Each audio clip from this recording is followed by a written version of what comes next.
Nahuli ako last ano na rin, mahigit isang buwan na. Hindi ko madala-dala kasi wala akong oras na ipagawa yung tambucho.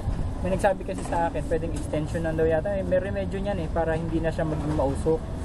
So mula nung nahuli ako last month sa Asbo sa May Pasay, hanggang ngayon, kung mapapansin nyo, walang plaka yung sa likuran ko. Pakita nyo natin. Ayan.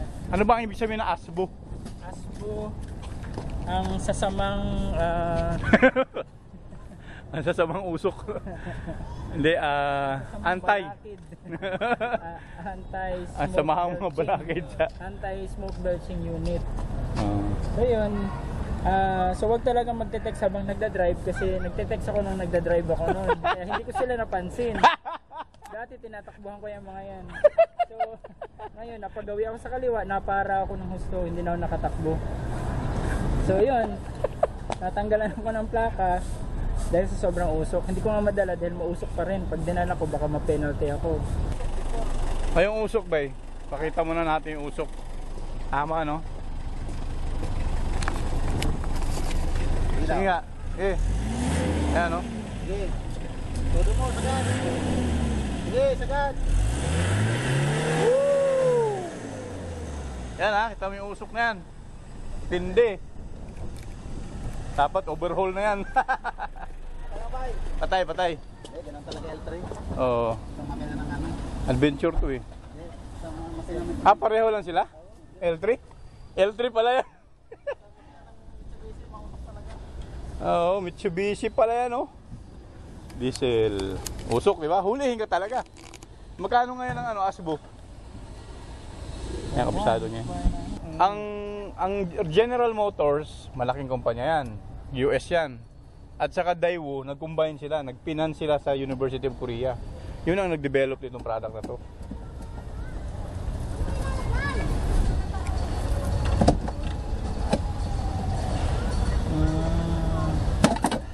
Yun.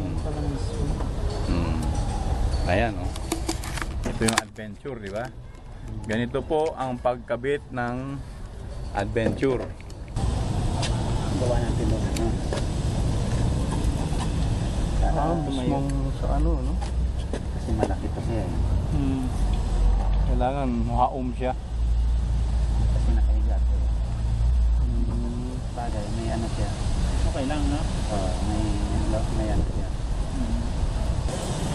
May na talagang kain niya. Avanza, nasubukan nyo na Avanza? Hindi pa. Ay, hindi pa, no? Karamihan ng air cleaner, walang ganun. Pinakubira mo lang yung air cleaner mo. Lalong hindi makahinga ng mga cleaner.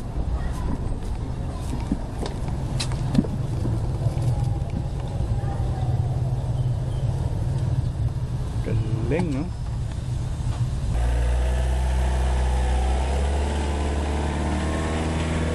Oh. Oh, pare, high grade.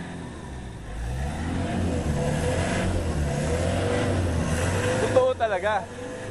Oo. Ito lang product mo. Hindi, wala siya. So, ito ngayon, nakita nyo ang kinabit. Maputi na yung usok. Ulitin nga natin uli. Natin. Talagang magkaalaman na kung talagang totoo. So, itinakbo nyo kanina, walang apak-apak sa... Oo. Nakahanan mo rin yun. Oo, sige nga. Ayan. Ayan. Ayan o. Kanina, kita nyo naman, napakausok, di ba? Ano masasabi nyo, sir? Perfect. Perfect na perfect. Ayan o. O, ayan, huhulihin pa ba na Asbo yan? Hindi na siguro. Diba? At saka, anong tinakbo nyo kanina na walang ano? Hindi napakan yung accelerator. Oo. Ibig sabihin nun makakatipid talaga sa crudo.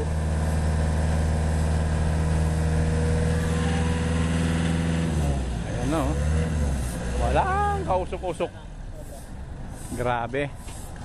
Nakatulong ka na sa kalikasan, kikita ka pa, at tipid ka pa. Ngayon, ikaw na. Okay, patakbuhin nga uli natin na hindi na ano. Pwede mo nakabukas lang ano, paatras. Oo. Ibuksan mo. Para baka sabihin nila ano, daya, di ba? Tingnan mo yung paa niya, nakalabas oh. O yan, tingnan nyo ha. Tingnan natin kung talagang atras yan. O normally, pag walang gadget, mamamatay ang makina. Kung magpa-atras ng hindi mo inaapakan. Hindi Diba? mo. Kasi hindi yan siya usad. Oo. Yung primera pa pwede. Pwede, Kasi primera, bago pero pa naman to eh. Oo. Pero yung patas, never yung Never. patas na hindi mo Oo. apakan. Eh, hindi naman matik yan. Oo. Hindi naman paa niya, oh. Oh. Oh. Half clutch pa lang yan. Hindi pa yan full clutch. Oh. Oh, primera. Ayan, oh. Tingnan mo yung paa niya, nakaangat. Hindi nakaapak.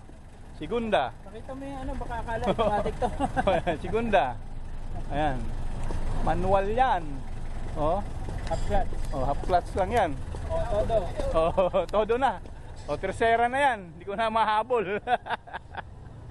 Grabe. Ibang klase to. Kayo mag-atubili. Bumili na ho kayo hanggat meron pang natitira sa mga baga natin. Marami na akong namatay sa usok. Ayan. Okay. So, satisfied ba kayo, sir? Of course. Ano masasabi nyo sa ating produkto? Convincing. Convincing. Convincing.